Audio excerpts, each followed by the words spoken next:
వస్తే ఆ సివిల్ వార్లో చాలా ఇబ్బందికరమైన పరిస్థితుల్లో అబ్రహాం లింకన్ గారు అక్కడ రాష్ట్రపతిగా ఉండి, లింకన్ గారు ఈరోజు గమనించినట్లయితే అధ్యక్ష, అమెరికా చరిత్రలో బహుశా అందరికంటే కూడా ఒక గొప్ప రాష్ట్రపతిగా పేరుగాంచి ప్రపంచ చరిత్రలోనే ప్రజాస్వామ్య పద్ధతుల్లో ప్రజాస్వామ్యంలో ఒక గొప్ప నాయకునిగా పేరుగాంచిన వ్యక్తి అధ్యక్ష.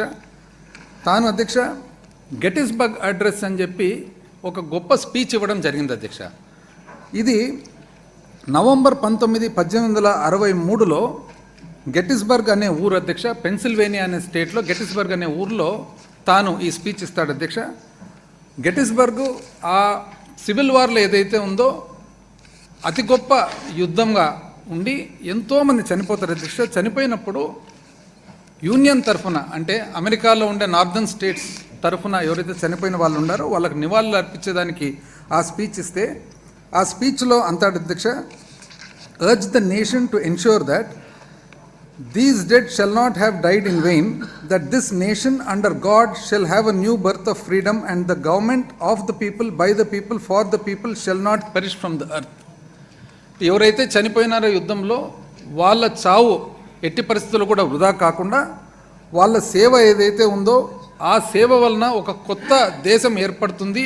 ఆ ఏర్పడిన దేశం వచ్చేసి by the people, of the people and for the people, ఈ ప్రపంచంలో శాశ్వతంగా ఉంటుందని చెప్పి చెప్తాడు అధ్యక్ష. ఈరోజు గెటిస్బర్గ్ అడ్రస్ అనేది ప్రపంచ చరిత్రలోనే ఒక రాజకీయ నాయకుడు ఇచ్చిన స్పీచ్లలో అతి గొప్ప స్పీచ్గా భావిస్తారు అధ్యక్ష.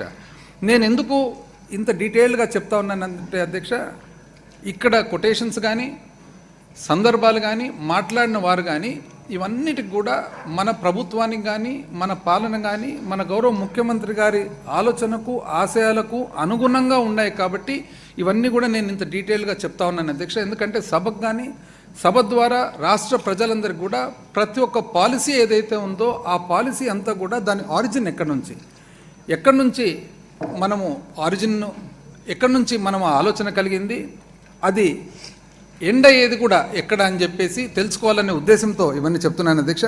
కాబట్టి అబ్రహాం లింకన్ గారి మాటల అధ్యక్ష, ప్రజాస్వామ్యం అంటే ప్రజల వలన, ప్రజల చేత, ప్రజల కొరకు. మన దేశ ప్రజాస్వామ్యంలో ఈ సూక్తి పొందుపరచబడింది. సమానత్వము, స్వేచ్ఛ, సోదరభావము ప్రజాస్వామ్యానికి మరియు న్యాయానికి మూల స్తంభాలుగా భావించిన మన భారత రాజ్యాంగ పితామహుడు డాక్టర్ బిఆర్ అంబేద్కర్ గారికి భారత ప్రజాస్వామ్యం చాలా రుణపడి ఉంది.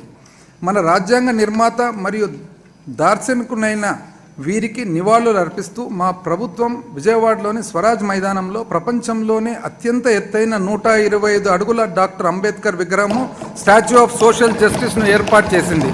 ఆయన ఆశయాలు మా ప్రభుత్వానికి మార్గదర్శకంగా నిలుస్తున్నాయి అధ్యక్ష. ఐ రిపీట్ అధ్యక్ష, ప్రపంచంలోనే అధ్యక్ష అత్యంత ఎత్తైన 125 అడుగుల డాక్టర్ అంబేద్కర్ విగ్రహం అధ్యక్ష, స్టాచ్యూ ఆఫ్ సోషల్ జస్టిస్.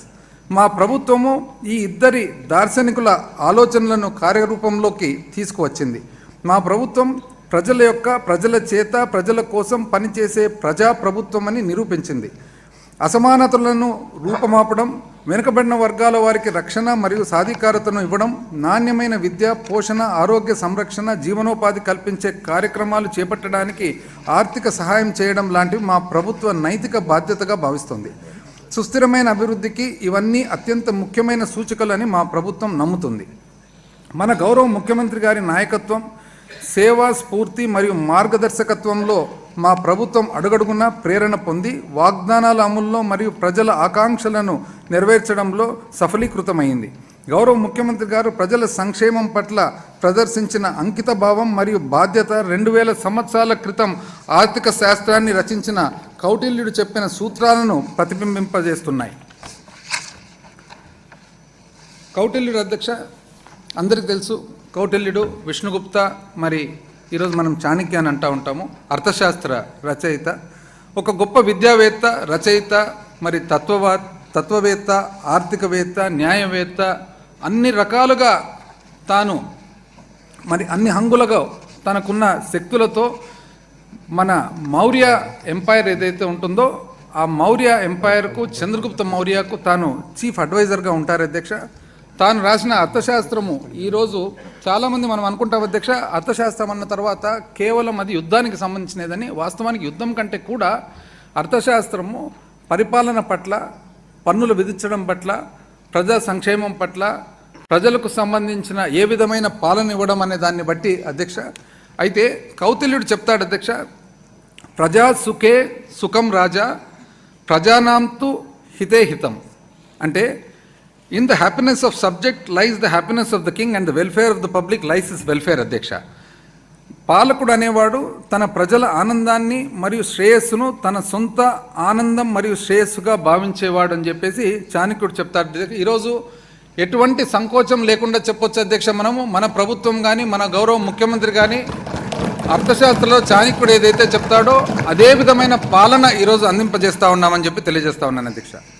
విభజన అనంతరం ఏర్పడిన ప్రతికూల పరిస్థితుల్లో కూడా అత్యంత ప్రగతిశీల రాష్ట్రాల్లో మన రాష్ట్రం తన స్థానాన్ని తిరిగి సాధించడానికి ఎంత కష్టమైనా సరే, ఏ సవాలులైనా అధిగమిస్తూ అవకాశాలను అందిపుచ్చుకోగలదని మన గౌరవ ముఖ్యమంత్రి గారి దృఢ విశ్వాసం. వినూత్న పరిపాలన ఆవిష్కరణలు. రాష్ట్ర విభజన తరువాత జటిలమైన విభజన సమస్యలతో మరియు నష్టాలతో ఇబ్బంది పడుతున్నప్పటికీ ఉన్నత ఆశయాలతో మరియు నూతన శక్తితో రాష్ట్రాన్ని పునర్నిర్మించుకోవడానికి మా ప్రభుత్వం శాయశక్తులా ప్రయత్నిస్తోంది. మన రాష్ట్ర సమస్యలను అధిగమించాలంటే పాత మరియు మూస పద్ధతుల్లో కాకుండా ఒక సరికొత్త విధానంతో మాత్రమే అభివృద్ధిని సాధించగలమని గౌరవ ముఖ్యమంత్రి గారు తాను చేసిన సుదీర్ఘ పాదయాత్ర అనుభవంతో తెలుసుకున్నారు. దీనికి అనుగుణంగా అనేక మార్గ నిర్దేశక కార్యక్రమాలతో మా ప్రభుత్వం గత 5 సంవత్సరాలుగా ప్రజల జీవితాల్లో వెలుగు నింపుతుంది. మా ప్రభుత్వం ప్రవేశపెట్టిన నవరత్నాలు, మేనిఫెస్టోలోని ఇతర పథకాలు మరియు అమలు చేస్తున్న వివిధ వినూత్న కార్యక్రమాలు సుస్థిర అభివృద్ధి లక్ష్యాలను అనుగుణంగా ఉన్నాయి. ఈ కార్యక్రమాలు మెరుగైన ఫలితాలను అందించడం వలన ప్రపంచవ్యాప్త మేధావులచే కూడా ప్రశంసలు అందుకుంటున్నాయి. కొత్త ఆలోచనలను, ఆవిష్కరణలను మరియు ఇంతకుముందు ఎన్నడూ లేని విధానాలను కనీ విని ఎరగని రీతిలో అమలుపరచడం వలన తక్కువ సమయంలోనే మా ప్రభుత్వం సంతృప్త స్థాయిలో ప్రజలందరి జీవితాల్లో గణనీయమైన మార్పు తీసుకురాగలిగింది.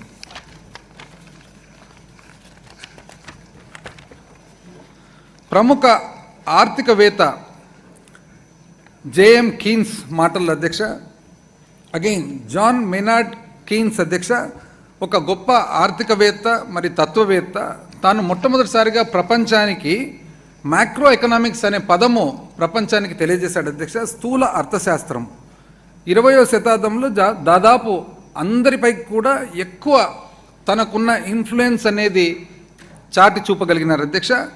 గ్రేట్ డిప్రెషన్ అధ్యక్ష, ఏదైతే గొప్ప ఆర్థిక మాంద్యం 1930లో ప్రపంచంలో వచ్చిందో అప్పుడు తను ఒక కొత్త థియరీ స్టార్ట్ చేసి తాను ఒక గొప్ప పుస్తకము రచించినాడు అధ్యక్ష. The general theory of employment, interest and money, published in the year 1936. 1936లో అధ్యక్ష the general theory of employment, interest and money అని ఒక పుస్తకం రచించినాడు అధ్యక్ష.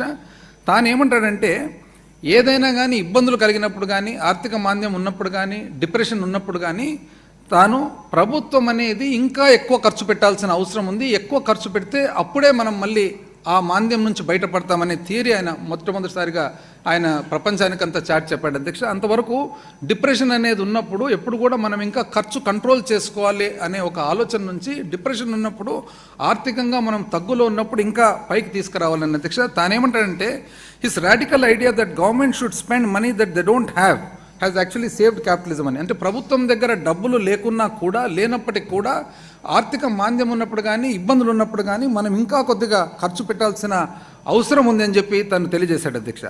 ప్రభుత్వానికి ముఖ్యమైన బాధ్యత ఏమంటే, తన మాటల అధ్యక్ష, ప్రభుత్వానికి ముఖ్యమైన బాధ్యత ఏమిటంటే ఇతరులు ఇప్పటికే చేస్తున్న పనులు చేయడము, లేదా అవే పనులు కొంచెం మెరుగ్గా లేదా అధ్వానంగా చేయడం కాదు, కానీ ఇప్పటి వరకు అసలు ఎవ్వరూ చేయని పనులు చేయడం.